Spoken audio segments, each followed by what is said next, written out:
শুরু হচ্ছে সুরায় রাফার লেখা উপন্যাস আমি শুধু চেয়েছি তোমায়।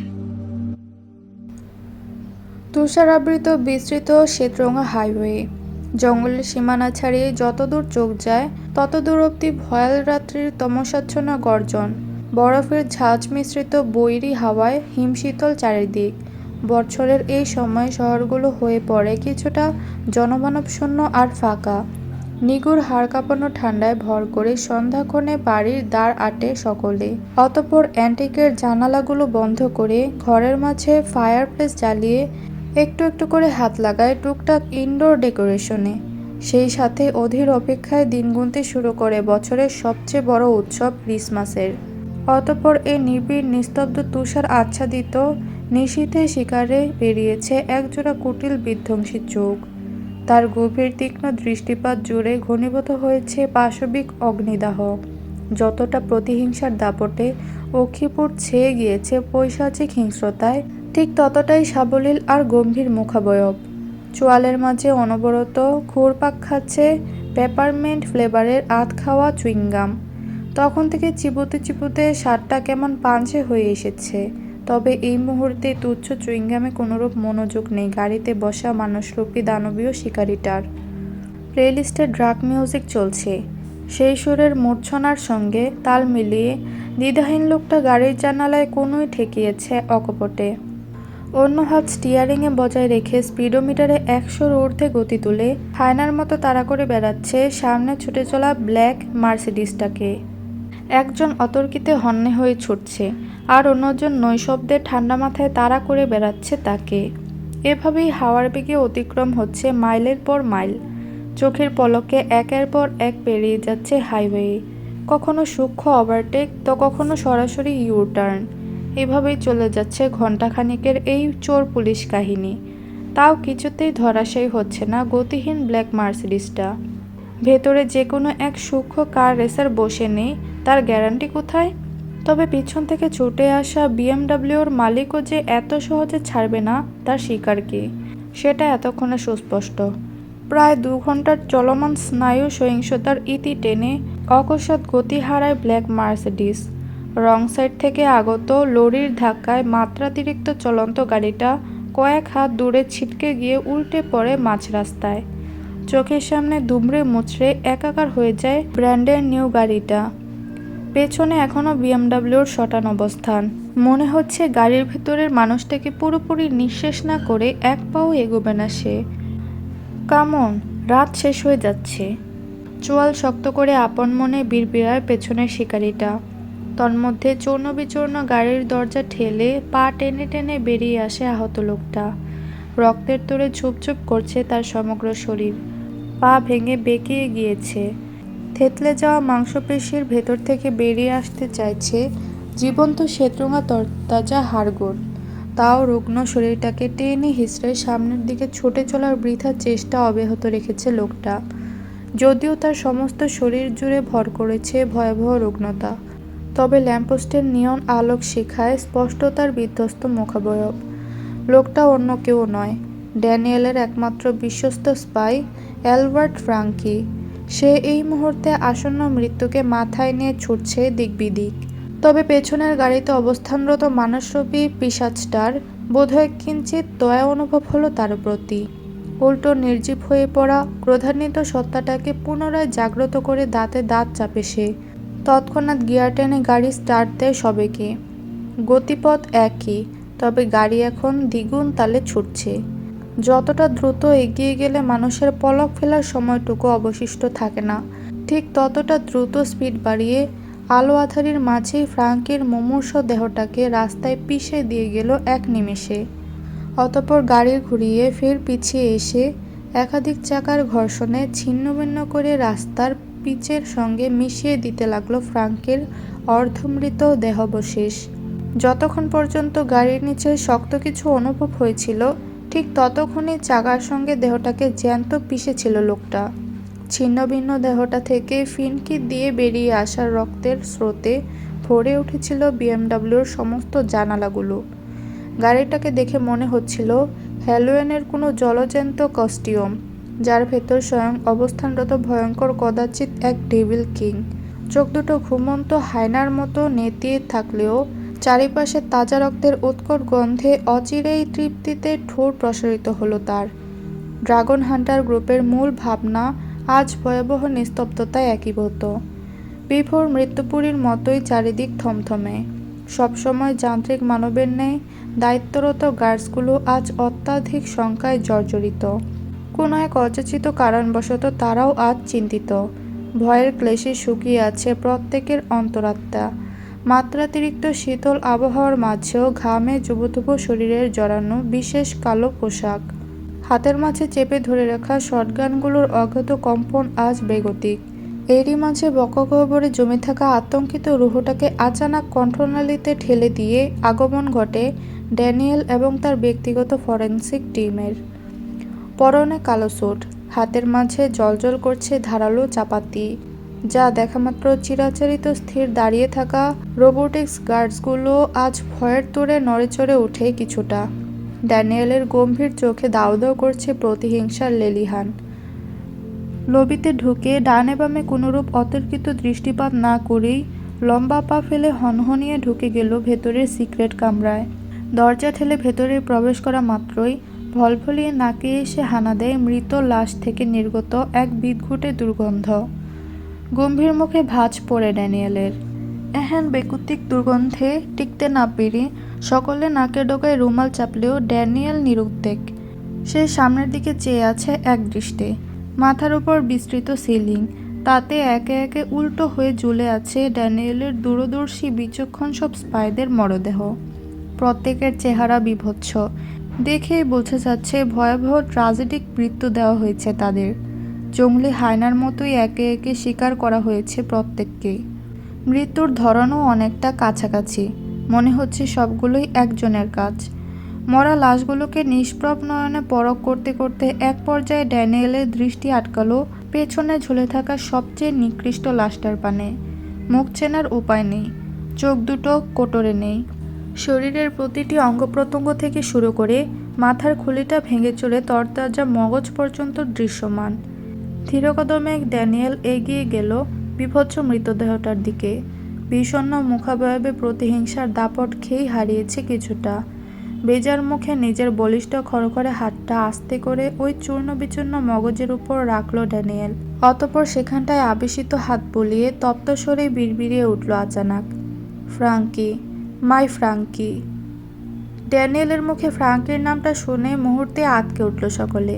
কানা ঘুষায় ভরে উঠে পুরো কামরা। সবার মাথাতে একটাই প্রশ্ন হানা দেয় তৎক্ষণাৎ, ফ্রাঙ্কির মতো এমন বিচক্ষণ দূরদর্শী ট্রেনিং প্রাপ্ত গুপ্তচরকে কে দিল এমন ভয়াবহ নৃশংস মৃত্যু? তবে সকলের ভাবনার ছেদ ঘটে ড্যানিয়েলের অকস্মাৎ গর্জনে। কে করেছে এটা? কে করেছে? সঙ্গে সঙ্গে মুখে তালা লাগিয়ে ভয়ে গুটিসুটি মেরে গেল সকলে। উদ্ভ্রান্তের মতো এদিক ওদিক দৃষ্টি ঘোরায় ড্যানিয়েল। ফ্রাঙ্কিকে হারিয়ে পাগল প্রায় সে। এমন সময় লাশের শরীর থেকে খসে পড়ে ছোট্ট একটা চিরকুট। দিশেহারা হাতে চিরকুটটা খুলে ড্যানিয়েল দৃষ্টি বোলায় তাতে। সেখানে রক্তাক্ত অক্ষরে ছোট করে লেখা, ইট ওয়াজ এ সিম্পল রিভেঞ্জ। চিরকুটে দৃষ্টি বোলানোর পরপরই পুরো ভবন কাঁপিয়ে গর্জে ওঠে ড্যানিয়েল। মহাপ্রলয়নের শরীরের সকল তেজ মস্তিষ্কে একীভূত করে দাঁতে দাঁত পিষে গজরাতে গজরাতে বলে, Eris Yuvan, you fucking bloody beast, I will burn your enter territory to access. অতর্কিত কাঁপছে ড্যানিয়েল। রাগের তোড়ে থরথর করছে তার শক্ত চিবুক। চক্ষু গহ্বরে অগ্নিস্ফুলিঙ্গের দাবদাহে যে কারোর বিনাশ আসন্ন। ঠিক এমন সময় উদ্ভ্রান্ত কদম ফেলে ঠাস করে দরজায় ধাক্কা মেরে ভেতরে প্রবেশ করে একটা গার্ড। লোকটার অকস্মাৎ আগমনে একযোগে পেছনে ঘুরল সকলে। ভেতরে ভেতরে উদ্বিগ্নতার ছাপ, কণ্ঠনালী শুকিয়ে কাঠ, তার ওপর বেগতিক শ্বাস প্রশ্বাসে হাঁপড়ের মতো ওঠানামা করছে রুগ্ন বক্ষপিঞ্জর। লোকটার এহেন উদ্ভ্রান্ত ভঙ্গিমায় ভ্রু কুঁচকাল ড্যানিয়েল। গমগমে আওয়াজে বলল, হাউ ডিয়ার ইউ? ড্যানিয়েলের কথা সম্পূর্ণ হওয়ার আগে লোকটা হাঁপাতে হাঁপাতে বলল, এরিস ইউভান নয়, ওটা তুষার জাওয়াত ছিল। হলি শিট! এবার যেন সকলের চোয়াল ঝুলে পড়ার উপক্রম। রুমে উপস্থিত সকলে লোকটার দিকে অবিশ্বাস্য কুটিল নজরে তাকিয়ে থাকলেও অজ্ঞাত স্বরে ড্যানিয়েল বলে ওঠে, কি বলতে চাইছো? এবার আর মুখ খুলে প্রত্যুত্তর করে না লোকটা, বরং ধীরে সুস্থে আঙ্গুল তাক করে ফ্রাঙ্কের ছিন্নভিন্ন দেহাবশেষের দিকে। এতক্ষণ খেয়াল না করলেও গার্ডটার আঙ্গুলের ইশারা অনুসরণ করে সেদিকে সচকিত দৃষ্টি নিক্ষেপ করে ড্যানিয়েল। গভীর চাউনি মেলে তাকাতেই দেখতে পায় ওর শরীরের অবশিষ্ট চামড়ায় ব্লেড দিয়ে খোদাই করে রুশ ভাষায় লেখা রয়েছে কিছু একটা, যার অর্থ দাঁড়ায় এই যে এরিস ইউভানের পেছনের কাঁটাগুলো ঠিক এভাবেই নৈশব্দে উপড়ে ফেলি আমি। ব্যাস এতটুকুই। পরপরই দ্বিতীয়বারের মতো হতচকিত হয়ে গগন কাঁপিয়ে গর্জন করে উঠে গডফাদার ড্যানিয়েল। দক্ষিণের কাচের দেয়ালের কয়েকটা উইন্ডো খোলা পড়ে আছে। অদূরে রাস্তায় গাড়িতে ঠেস দিয়ে দাঁড়িয়ে এতক্ষণ ধরে দূরবীনের সাহায্যে ড্যানিয়েলের কার্যক্রম পর্যবেক্ষণ করছিল তুষার। যেই মুহূর্তে গডফাদারটা গলা ফাটিয়ে চিৎকার দিয়ে উঠল, সেই মুহূর্তেই সামনে থেকে দূরবীনটা সরিয়ে দিয়ে সানগ্লাস জড়ালো সে। অতঃপর পেছনে ঘুরে দরজা ঠেলে গাড়িতে প্রবেশ করতে করতে হাত বাড়িয়ে রিমোটে প্রেস করে চোখের পলকে জ্বালিয়ে দিল বহুতল ভবনটা। গাড়ি চলতে শুরু করেছে আপন গতিতে। ড্রাইভার ড্রাইভ করছে। প্যাসেঞ্জার সিটে গা এলিয়ে দিয়ে গাড়িময় ইলেকট্রনিক সিগারেটের ধোঁয়ায় কুণ্ডলি ছড়াচ্ছে তুষার। পেছনে দাউ দাউ করে জ্বলছে বিলাসবহুল কালো টাকার বহর। গাড়িতে পিনপতন নীরবতা। এক পর্যায়ে অসহনীয় নীরবতা ভেঙে ড্রাইভার লোকটা বলে ওঠে, এরিস বসের অনুমতি ব্যতীত ড্রাগন হান্টারকে মেরে দিলেন? কই মাছের প্রাণ ওর, এত সহজে মরবে না, তুমি সামনে এগো। কথা শেষ করে ফের ব্যাকসিটে গা এলিয়ে দিয়ে নিঃশব্দে চোখ বুজে তুষার। ভোরের আভা ফুটেছে বহুক্ষণ। বালবিহীন রুমটাও দিবালোকে আলোকিত। সকালের দিকে কমে এসেছে তুষারপাত। বিস্তার কুয়াশার চাদর ভেদ করে সবেগে উকি দিয়েছে সূর্যের নরম রোশনাই। তাও শিশির জমে ভিজে আছে কাচের দেওয়াল।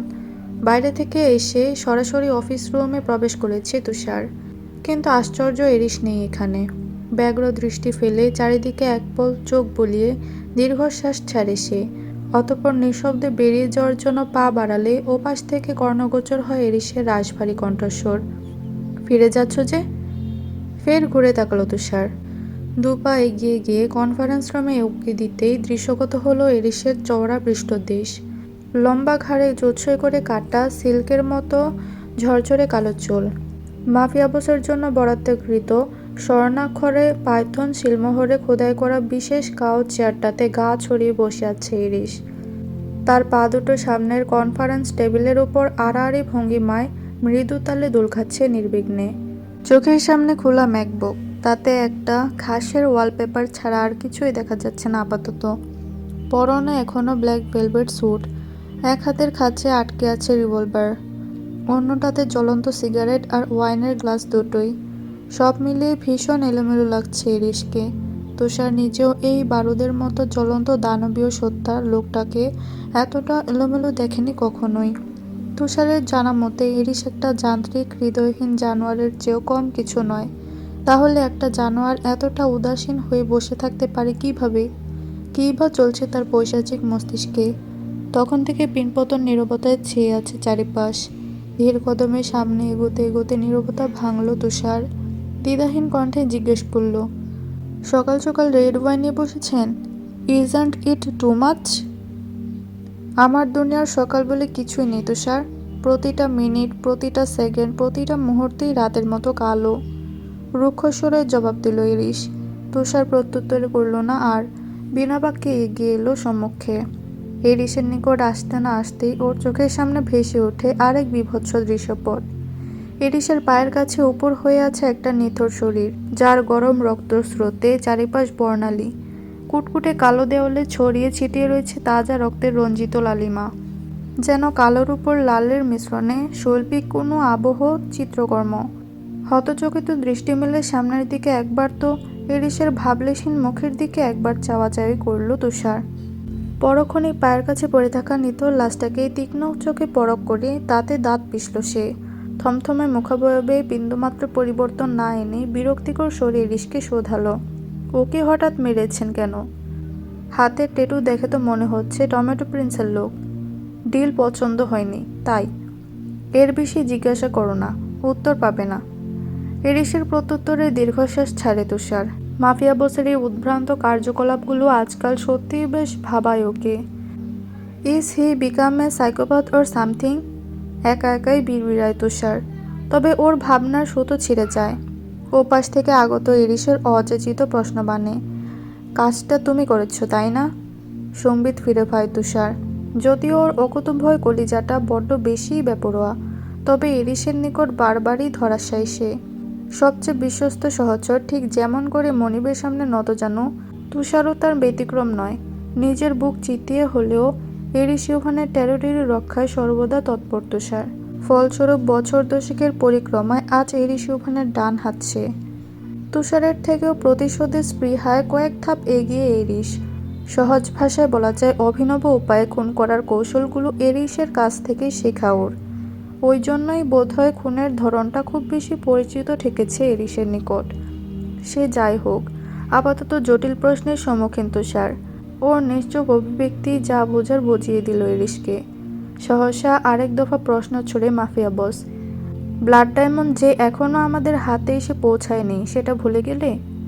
আর তার চেয়েও বড় কথা, মাঝপথে থমকে গেল এরিস। নিগুড় ভাবনায় ঠোঁট কামড়ে ধরল অকস্মাৎ। এরিস থেমে যাওয়াতে সন্দিহান কণ্ঠে জিজ্ঞেস করে তুষার, আর তার চেয়েও বড় কথা কি এরিস? তুষারের প্রশ্নের জবাব দিল না এরিস।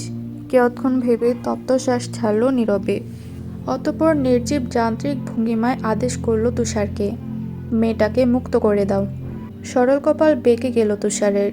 দ্বিগুণ উদ্বেগে পুনরায় তরতরিয়ে জিজ্ঞেস করল সে, আপনি কি কোনোভাবে Miss Blue White Angel, I mean Bangali মেয়েটার কথা বলছেন? নৈশব্দে হ্যাঁ সূচক মাথা নাড়ে এরিস। পরপরই বলে ওঠে, প্রাইভেট জেট রেডি করতে বলো।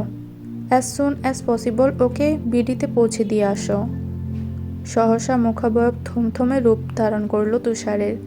ও বোধহয় খুব করে চেয়েছিল এটা না হোক, এরিস কিছুতেই বদলে না যাক। নিজের চিরাচরিত পাশবিক হিংস্র সত্তায় দুর্গের ন্যায় অটুট থাকুক সে। কিন্তু না, সত্যি সত্যি প্রথমবারের মতো পাইথন টেরিটরি থেকে মৃত্যুর আগেই মুক্তি পেতে যাচ্ছে কেউ একজন। অবশেষে এরিসের মতের বদল ঘটলই তবে। সেই একরত্তি সহজ সরল মেয়েটার কাছে অজান্তেই পরাস্ত হলো এরিস ইউভান। কিন্তু কিভাবে? অজ্ঞাত ভাবনায় বুঁদ হয়ে আসে তুষারের কৌশলিক মস্তিষ্ক। অগত্যা ভাবান্তর না করে নির্দ্বিধায় বলে ওঠে সে, এরিস ইউভানের হাতের মুঠো থেকে মুক্তি পেতে যাচ্ছে কেউ একজন। এটাকে কি হেরে যাওয়া বলে না? তুষারের অযাচিত বাক্যে ঝিমিয়ে পড়া মস্তিষ্কটা হুট করেই সচকিত হলো এরিসের। হেরে যাওয়া শব্দটা বড্ড বেশি বেমানান মাফিয়া বসের সঙ্গে। বড্ড বাজে লাগে শুনতে। একরোখা জেদি সত্তাটা ভেতর ভেতর চিরবিরে ওঠে প্রতিহিংসার অনলে। অথচ এই মুহূর্তে এই বাজে শব্দটা গভীর ভাবনায় ডোবালো এরিসকে। ষষ্ঠ ইন্দ্রিয় ছাপিয়ে মনস্পটে ভাসমান হলো একটা তুলতুলে আদুরে মুখ। সমুদ্র জলরাশি নেয় একজোড়া অপার্থিব গভীর নীল চোখ, যার পুরোটা জুড়ে ঘিরে আছে পবিত্রতার মহাপ্রাচীর। না চাইতেও ভেতরের অকুতোভয় পাপী সত্তাটা বারবার হাত বাড়ায় সেদিকে। ওদিকে ধ্বংস অবতারিত জেনেও পবিত্রতায় মিলেমিশে একীভূত হতে চায় ভেতরের বেপরোয়া বিধ্বংসী কুলুষিত হৃদয়টা। মেয়েটার কথা ভাবলেই মরীচিকার মাঝে বিলীন হয়ে যাওয়া সুপ্ত অনুভূতি আজও গুপ্তঘাতক হয়ে জ্বালিয়ে দেয় অন্তঃকরণ। এরিস জানে এটা কিছুতেই সম্ভব নয়। একটা অত্যাচারীর চোখে নিজের জন্য এই অনুভূতিটুকু আবিষ্কার করলে নিশ্চয়ই সেটা ঝিল ধরা আঙ্গারের মতোই নীরবে পোড়াবে ঈশানীকে। তবুও সবকিছুর ঊর্ধ্বে গিয়ে মেয়েটাকে এখানে, এই প্যান্ট হাউসে, অর্থাৎ নিজের কালো দুনিয়ায় সারা জীবন রেখে দিতে পারে এরিস। তথাপি কোনোদিন মুখে প্রকাশ না করলেও চোখের তৃষ্ণাটুকু অত্যন্ত মেটানো যেত আড়ালে। কিন্তু সেদিন রাতে নেশায় বুঁদ হয়ে ঈশানীর বলা ওই অসহায় কথাগুলো আজকাল বড্ড পুরায় এরিসকে। কর্ণকুহর ছাপিয়ে ভেতরের মানব সত্তাটাকে ঝড়ো হাওয়ার মতো নাড়িয়ে দেয় নীলাম্বরীর আহত গলার সুর। দিনরাত সারাক্ষণ কানের মাঝে ঝংকার তুলে ওই ক্রন্দনরত বাক্যগুলো, আপনি আমায় নিয়ে যেতে পারবেন বাড়িতে? আমি সত্যিই এখান থেকে মুক্তি চাই। ঘৃণা করি এরিসকে, ভয় পাই ওকে। বলুন না, এখান থেকে নিয়ে যাবেন তো আমায়? সেসব কথা ভাবতে ভাবতে অচিরেই পরাস্ত হয়ে পড়ে মাফিয়া বস। তুষারের কথার প্রত্যুত্তরে মনে মনে বলে, দুনিয়া জানে না, অথচ এরিস ইউভান অলরেডি হেরে গিয়েছে তুষার। ওই মেয়েটার সরলতা, পবিত্রতা, একাগ্রতা সব কিছুই ছিল আমার বুকে নিক্ষেপ করা এক একটা বিষাক্ত তীরের ফলা, যা অসাবধানতায় হারিয়ে দিয়েছে আমাকে। চোখে আঙুল দিয়ে বুঝিয়ে দিয়েছে পুরো দুনিয়ার কাছে মাফিয়া কিং হলেও ওর নিকট সূক্ষ্ম পন্থায় পরাজিত আমি। আর সে পরাজয় নির্দ্বিধায় মাথা পেতে নিয়েছে এরিস ইউভান। তখন থেকে নির্বিকার এরিস। এতক্ষণ ধরে তুষার বিনা বাক্যে দাঁড়িয়ে থাকলেও এই পর্যায়ে এসে আগ বাড়িয়ে প্রশ্ন করল সে। গলার মাঝে মেকি গম্ভীরতা টেনে গমগমে আওয়াজে বলল, আপনাকে বুঝে উঠতে পারছি না এরিস, দিনে দিনে কেমন রহস্যে রূপান্তরিত হচ্ছেন। তুষারের কথায় সম্বিত ফিরে পেল এরিস। আঙ্গুলের ফাঁকে পুড়তে থাকা সিগারেটের শেষাংশটুকু তুচ্ছ হস্তে ছুঁড়ে ফেলে দিয়ে হাসকিস্বরে বলল, হারটা যেমন আমি নিশ্চিত করি, জিতটাও তাই। আমি চেয়েছি বলেই ও জিতে গিয়েছে তুষার। তবে হ্যাঁ, এরিস মুক্তি দেয় ঠিকই, স্বাধীনতা নয়। আবারও রহস্য। সহসা মাফিয়া বসের সঙ্গে কথার মারপেচে হেরে গিয়ে ফুস করে দীর্ঘশ্বাস ছাড়ে তুষার। অতঃপর কানে এয়ারপোর্ট গুজে কল লাগায় কাউকে। কেউক্ষণ সেভাবেই অতিবাহিত হয়। কথা শেষ করে ফের এরিসের পানে দৃষ্টিপাত করে সে নীরের স্বরে বলে, এজেন্সির সাথে কথা বলেছি। সন্ধ্যায় স্নোফল হওয়ার সম্ভাবনা প্রকট। এমতাবস্থায় এয়ার ট্রাফিক বেশি হয়ে থাকে। আজ না হলেও কাল। ওকে মাঝপথে থামিয়ে দেয় ইরিশ। কঠোর আদেশ করে বলে, আজ বলেছি মানে আজই। গতকাল রাতে তুমি যে ধ্বংসলীলা চালিয়েছ, তারপরেও সব কিছু স্বাভাবিক থাকবে বলে তোমার মনে হয়? আপনি কি কৌশলে মেয়েটাকে সেভ করতে চাইছেন এরিস? জবাব দিল না এরিস। তুষারও আর ঘাটল না ওকে। লম্বা পা ফেলে নিঃশব্দে ত্যাগ করল কনফারেন্স রুম। এটা কি মাছ? স্টারজেন ফিশ বলে এটাকে। সে না হয় বুঝলাম, কিন্তু এটার পেট থেকে এমন ঠেলে ঠুলে টানা হেঁচড়া করে ডিম কেন বার করছো তুমি? তুমি ক্যাভিয়ান চেনো না? ফ্লোরার অযাচিত বাক্যে সহসা না সূচক মাথা নাড়া ঈশানী। অজ্ঞাতস্বরে বলে, ক্যাভিয়ার, সেটা কি জিনিস? মৃদু হাসে ফ্লোরা। হাতের কাজ অব্যাহত রেখে বলে, এই মাছের ডিমটাকেই সংরক্ষণ করা হলে সেটাকে ক্যাভিয়ার বলা হয়। এই ডিমগুলো স্বর্ণের চেয়েও দামি আর অত্যাধিক পুষ্টিকর। সাধারণ মানুষ সচরাচর খেতে পারে না এগুলো। আর সবচেয়ে মজার ব্যাপার হলো এটাকে কাঁচাই খাওয়া হয়, লাইক স্যামন অর টুনা। ফ্লোরার কথায় নাক শিকোয় উঠে যায় বাঙালি রমণীর। যদিও ঈশানী সাগর পাড়ের মেয়ে, তবুও কাঁচা মাছ অথবা মাছের ডিম খাওয়ার কথা স্বপ্নেও ভাবতে পারে না ও। ফলস্বরূপ ব্যয়বহুল এই ক্যাভিয়ার নিয়ে আরও কথোপকথন এগোবে তার আগেই একজন গার্ডস এসে হাজির হয় কিচেন কাউন্টারের সামনে। কার্ডটাকে দেখা মাত্রই জমে যায় ওরা দুজন। কিছু না ভেবেই চোখাচোখি করে কৌতূহলে। এরই মাঝে মূর্তিমান গার্ডটা কথা বলে ওঠে অকস্মাৎ। সে ঈশানীকে উদ্দেশ্য করে বলে, গোছগাছ করে নাও, তুমি শীঘ্রই চলে যাচ্ছ। গার্ডটার কথায় ভ্রু কুচকাল ঈশু। ফ্লোরার পানে একপল শঙ্কিত দৃষ্টি ফেলে ফের প্রশ্ন ছড়ে সবেগে, যাব মানে? কোথায় যাব? মাফিয়া ক্লাবের ওই বিশ্রী রাতটার কথা মনে পড়তেই ইতোমধ্যে বুকের ভেতরটা ধরাস ধরাস করতে শুরু করে দিয়েছে ভীত মেটার। যদিও বা গত বেশ কিছুদিন ধরে ওকে কোনোরূপ আঘাত করে না ইরিশ, না মানসিক আর না তো শারীরিক, তবুও কেন যেন আতঙ্কে জর্জরিত হয়ে প্রতিটা মুহূর্ত প্যান্ট হাউসে অতিবাহিত করে ঈশানী। কে বলতে পারে এই শিথিলতা যে মাফিয়া বসের নতুন কোনো চাল নয়? ওর রক্ত সরে যাওয়া আতঙ্কিত মুখের পানে চেয়ে নির্নিমেষ উত্তর দিল গার্ডটা, বাড়িতে। তুমি তোমার বাড়িতে ফিরে যাচ্ছ। খুব শীঘ্রই এই প্যান্ট হাউস থেকে মুক্তি পেতে যাচ্ছ তুমি। গার্ডটার কথায় চোখ কপালে উঠে গেল ঈশানীর। কয়েক মুহূর্তের জন্য কথা বলতে ভুলে গেল ও। কেবল অবিশ্বাস্য নজরে ফেলফেলিয়ে রাশিয়ান গার্ডটার দিকে চেয়ে রইল এক দৃষ্টে। মনে হচ্ছে ভুল শুনেছে ও। রুশ ভাষা বুঝতে ভুল হতেই পারে, কিন্তু যদি সত্যি হয়, এটা কি আদৌ সম্ভব এ জীবনে? নিজেকেই নিজে প্রশ্নবিদ্ধ করে তোলে ঈশানী। এমন সময় ওর বাহু আঁকড়ে ধরে ঝাঁকিয়ে ওঠে ফ্লোরা। খুশির জোয়ারে উদ্ভাসিত ওর সুশ্রী মুখমণ্ডল। সেভাবেই চমৎকার হাসিতে ঠোঁট প্রসারণ করে বলে, অবশেষে তোমার ইচ্ছে পূরণ হতে যাচ্ছে ইস্যু। তুমি এবার বাড়ি ফিরতে চলেছ। চকিতে চোখ ঘোরালো ঈশানী। অবিশ্বাস্য কণ্ঠে ফ্লোরাকে উদ্দেশ্য করে বলে, আমি বোধহয় ভুল শুনেছি ফ্লোরা, একটা চিমটি কাটো তো দেখি। সব কিছু রেডি। সন্ধ্যা রাতের ফ্লাইট। একটু পরেই পেন্ট হাউস ত্যাগ করবে ঈশানী। যাওয়ার আগে শেষবারের মতো ইরিশের অফিস কক্ষের সামনে এসে দাঁড়িয়েছে ও। আজ আর কুণ্ঠিত পায়ে নয়, বরং অনেকটা আত্মবিশ্বাস নিয়ে হেঁটে এসেছে এখানে। ঈশানী দরজার সামনে দাঁড়াতেই গার্ডসরা খুলে দিল দরজাটা। এরিশ ভেতরেই ছিল, সঙ্গে তুষারও। মাঝখানের দরজাটা সরে যেতেই গন্তব্য খুঁজে পায় ইরিশের কাঙ্ক্ষিত দুনয়ন। সে চিবুকে আঙুল ঠেকিয়ে দ্বিধাহীন ব্যগ্র চিত্তে নিষ্প্রভ চেয়ে থাকে মেয়েটার দিকে। মনে হচ্ছে আত্মসংযম আজ পুরোপুরি ব্যাহত।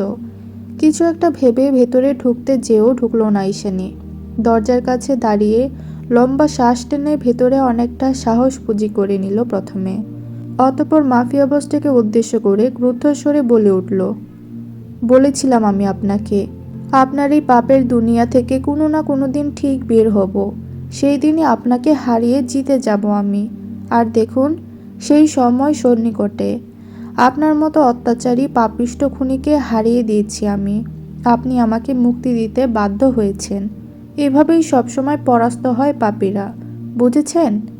আমার মতো একটা দুর্বল অসহায় মেয়ের কাছে হেরে গিয়েছেন আপনি। এরিশ ইউবান হেরে গিয়েছে। আপনার এই কলুষিত মুখটা আর দ্বিতীয়বার দেখতে চাই না আমি, কোনোদিন না। এক নিঃশ্বাসে জোর গলায় কথাগুলো বলে থমকায় ঈশানী। মাফিয়ার শূন্য দৃষ্টির সঙ্গে ওর নীল চোখ জোড়ার মিলন ঘটার সঙ্গে সঙ্গে আড়ষ্টতায় চোখ নামায় মেয়েটা। জিভের ডোকায় শুষ্ক অধর ভিজিয়ে তৃষ্ণার্ত ঢোক গিলে আচানক। এত কিছু বলার পরেও কেন নির্বিকার লোকটা? কেন আজ ধূসর চোখে হিংস্রতার লেশ নেই, না আছে কঠিন মুখাবয়ব? যেন ইস্যুর কথাগুলো বড্ড বেশি অপ্রিয় ঠেকছিল তার নিকট। তেমন করেই শূন্য অনুভূতিহীন চোখ মেলে চেয়েছিল শুধু। এরিশের নির্বিঘ্নতায় ঈশানী যখন পুরোপুরি হতচকিত, তখনই চেয়ার ছেড়ে উঠে দাঁড়ায় মাফিয়া বস। নিভৃত কদম ফেলে ধীরে ধীরে এগিয়ে আসে মেয়েটার নিকট। এরিশ এগিয়ে আসতেই ওর পানে কুণ্ঠিত চাউনি নিক্ষেপ করে ঈশানী। দেখতে পায় নির্ঘুম এলোমেলো মুখাবয়ব, ফিনফিনে শুষ্ক অধর, তার ঠিক নিচে কুচকুচে কালো তিল। লোকটার উদ্ভ্রান্ত ব্যাকুল চেহারার পানে এক পল নজর বুলিয়ে তরাক করে চোখ নামায় ঈশানী। আড়ষ্টতায় জমে গিয়ে পিছুপা হয় নীরবে। এরিশ ওর কাছে এগোয়, খুব কাছে। গ্রীবাটা সামান্য নিচু করে গম্ভীর দৃষ্টি মেলে মেয়েটার চোখের মাঝে চোখ রাখে। কিছুক্ষণের অসহনীয় নীরবতা। অতঃপর চট করেই হাসকে সরে বলে ওঠে, জানি না আবার কবে সুযোগ পাবো। ব্যাস এটুকুই। কথা শেষ হতে না হতেই ইস্যুকে বুঝে ওঠার সামান্যতম ফুরসত না দিয়ে ওর সরু ঘাড়টা ঢেউয়ের আঁচড়ের ন্যায় কাছে টেনে আনে এক হাতে। অন্য হাতে তুলতুলে চিবুকটা শক্ত করে চেপে ধরে বিদ্যুৎ বেগে অধর ডোবায় সরলতার কোমল ওষ্ঠপটে। প্রথমবারেই গভীর এক জোরালো চুম্বনের তোড়ে ঝড়ো হাওয়ার মতো লণ্ডভণ্ড করে তোলে রমণীর নেতিয়ে পড়া অনুভূতিহীন অভয়ান্নকে। ভয়, জড়তা আর অবিশ্বাসের মিশেলে রুগ্ন মানবীর ন্যায় তীর করে কেঁপে ওঠে তার সর্বাঙ্গ, যা স্পষ্ট অনুভব করছিল মাফিয়া বস। তবুও ছাড়েনি মেয়েটাকে। যেন বহু বছরের আমরণ তৃষ্ণা একযোগে মেটানোর ক্ষুদ্র প্রয়াস চালাচ্ছে সে। এটুকুই ছিল আমি শুধু চেয়েছি তোমায় গল্পের পর্ব 25। ভিডিওটি ভালো লাগলে একটি লাইক দিবেন এবং পরবর্তী পর্বগুলো দেখতে চ্যানেলটি সাবস্ক্রাইব করে রাখবেন।